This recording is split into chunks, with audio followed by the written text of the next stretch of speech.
Bueno, entonces empecemos con la primera, que dice: desde el campo en el que trabaja en la universidad, ¿puede decirnos si se les enseña a los estudiantes sobre este tema y qué se les enseña? ¿De cuál tema? Sobre el tema de la eutanasia. La eutanasia.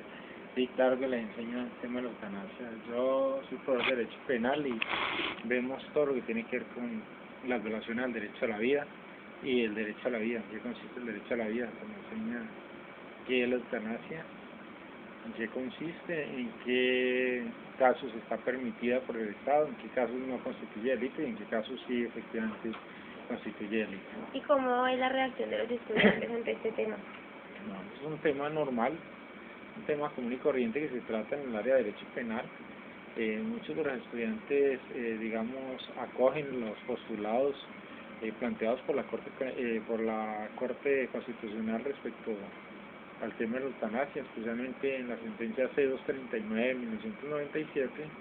Es una sentencia que tuvo como magistrado ponente a Carlos Gaviria Díaz, en la cual se permite que en ocasiones especiales, cuando se trata de pacientes terminales, de pacientes a los cuales la ciencia médica los ha desahuciado, que ya no se les augura ningún tipo, digamos, de cura, ni de alivio, ni siquiera una forma de contener la enfermedad, cuando el deterioro físico y mental es progresivo y no hay forma de contenerlo. En esos casos especiales, siempre que se dé una junta médica y la junta médica efectivamente escucha a la persona y bajo un consentimiento informado el paciente desee poner fin a sus sufrimientos, desee terminar con su vida, el médico puede contribuirle y en esa medida no constituye delito. Bueno, hay varios tipos de eutanasia, ¿no? Hay la eutanasia, digamos, activa, pasiva, con consentimiento, sin consentimiento. Para que en Colombia la única que se permite es aquella que es realizada por un médico, siempre y cuando el paciente haya efectivamente expresado un consentimiento válidamente aceptado, y cuando se trate de pacientes terminales y se hayan reunido una junta médica y valorado su caso y la ciencia lo haya desahuciado. En esa medida sí, es permitido. Gracias. ¿Piensa que el aplicar la eutanasia es una decisión del paciente y sus familiares o que el Estado puede intervenir? No, el derecho a la vida es un derecho indisponible.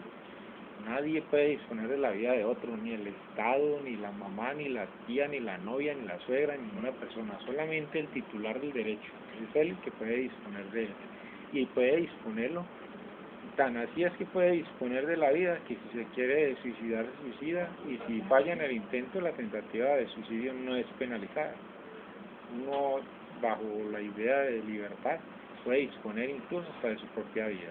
Pero digamos, si el paciente no puede hablar. No, si el paciente no puede emitir consentimiento, nadie puede tomar decisiones por él.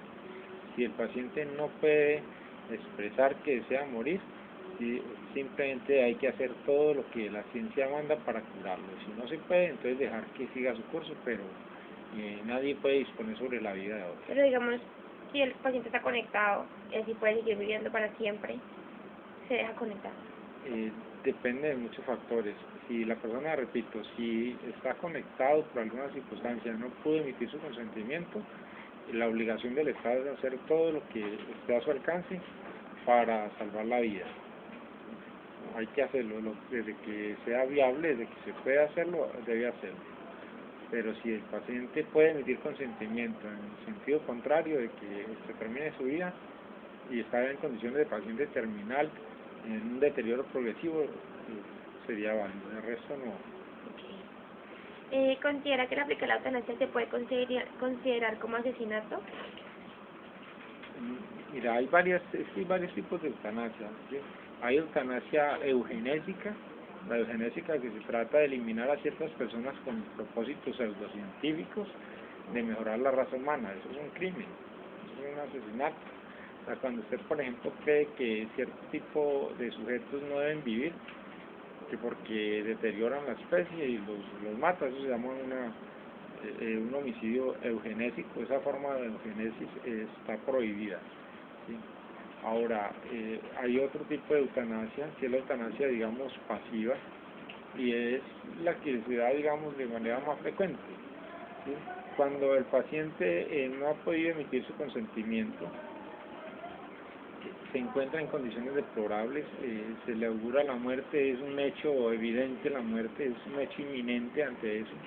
En muchas ocasiones lo que ocurre es que el médico, ante la incapacidad que tiene para poder, digamos, salvar su vida, viendo que la ciencia no puede hacer nada, opta por decirle a la familia de una manera muy discreta por qué no se lo lleva para su casa, o lo mejor es que lo deje ya tranquilo, si no le hagamos más intervenciones, que no tiene sentido. Eso es una forma de eutanasia.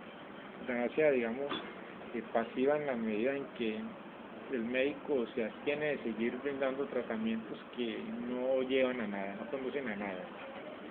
Entonces, ese tipo de eutanasia, digamos, no es sancionada en la medida en que el médico está o la ciencia declara incapaz de hacer algo. Como se declara incapaz, simplemente dejan que el proceso de la vida siga su curso hasta la culminación. Okay. Y cuarta pregunta y última, dice, ¿piensa que la eutanasia es un medio para darle una muerte digna a un paciente terminal? Claro, en ciertas condiciones, y si el paciente es terminal, repito, ha sido desahuciado, además de haber sido desahuciado, se encuentra en condiciones deplorables y previamente esa persona ha emitido el consentimiento, esa persona con, digamos, con antelación ha manifestado que no desea seguir viviendo, que los dolores que padece, que los sufrimientos, que su condición física, su condición mental va, digamos, en avanzada y no quiere seguir continuando con esta tortura porque es claro para él, es claro para la ciencia que no va a obtener ningún resultado, en contrario. Yo creo que es un respeto a la libertad, a la dignidad humana, permitirle que ponga fin a su vida en esas condiciones. Muchas gracias por su tiempo.